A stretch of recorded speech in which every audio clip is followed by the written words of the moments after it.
1, 2, 3, 4. Now, we will begin. Now back to Pam and Gary on News Talk 1480 WHBC. Talk about the great gas prices that we have, and is there a possibility we could be seeing as low as $1 a gallon? Is that what's coming our way? Well, it's been hovering under $2 a gallon for some time now. Well, David Taylor, an oil and gas industry expert, is joining us now to talk about those gas prices and maybe why they may drop as low as $1 a gallon. Good morning, sir. Good morning, Pam and Gary. How are you? Pretty good. Should we be happy that Saudi Arabia seems to be and OPEC seems to be forcing these gas prices down, or is there a danger in that?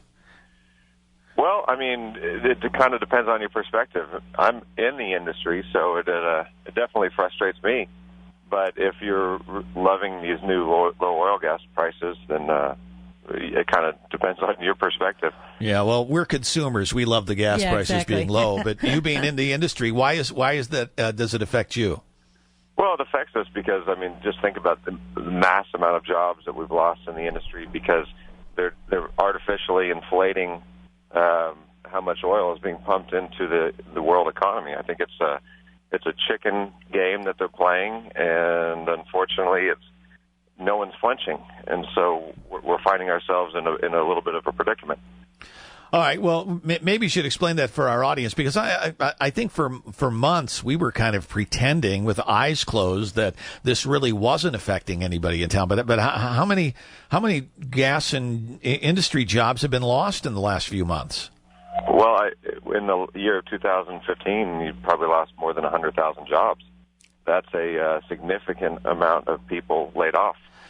And that's because specifically the fracking industry, is that one, or is that just one aspect of it? No, it's just one aspect of it. I mean, there's always going to be a cyclical nature to the oil and gas industry. I mean, it's just the way it works. There's times of highs and lows, so we get pretty used to it. But what I'll say is this one kind of caught everyone off guard because it was just they purposely saturated the market, and that also helped us too because our efficiencies are higher. I mean, it's actually a great time to invest in oil and gas. It's just one of those double-edged swords that someone's going to get hurt and someone's going to reap the benefits. Well, what's Saudi Arabia? And it's Saudi Arabia is driving this, right? Am I right in that? Yeah, you are. I mean, you'd say OPEC, but there's a lot of members in OPEC that are very frustrated with their decision to do this because it's hurting them as much as it's hurting us. Well, what's their end game? They want to drive us out of the business so that they are in the complete driver's seat again like it had been for many years? Absolutely. I mean, they want to establish or show that their dominance still exists.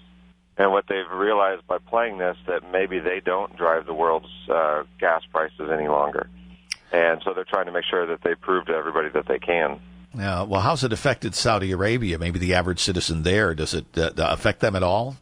Oh, it absolutely does. They've lost several $100 billion in their reserves. So it's causing them to rethink leadership. It's causing them to worry about, some of the finer perks that they get from living in that area. So it's affecting them. All right, so then the end result for us is lower gas prices. Is it going to continue to drop, or have we reached that end? I think it's going to continue to drop for just a little while longer. I think that you'll start seeing a pretty good, understanding of where we're going to be in the first quarter of next year. And I think what we can hope for is that the oil prices stabilize, and that way people can know what the bottom looks like. So we thought we found it at 50. I really think that you're going to start seeing a comfortable level at around 70 whenever all this is over. And I don't see us getting back to the $100 range anytime in the next year or two. So I think that we should see pretty decent, stability for a little while. Well, if it's at $70 a barrel, you're talking that's probably still going to be about $2.50, almost $3 a gallon, isn't it? I think you're going to probably see around $2.25 because you're never going to see this $1.50 staying around for very long. It's not going to happen. So I wouldn't want anyone to get too used to it. But at the same time, let's take 6 months of kind of friendly times and stockpile that money up and do something with it. Hedge against it.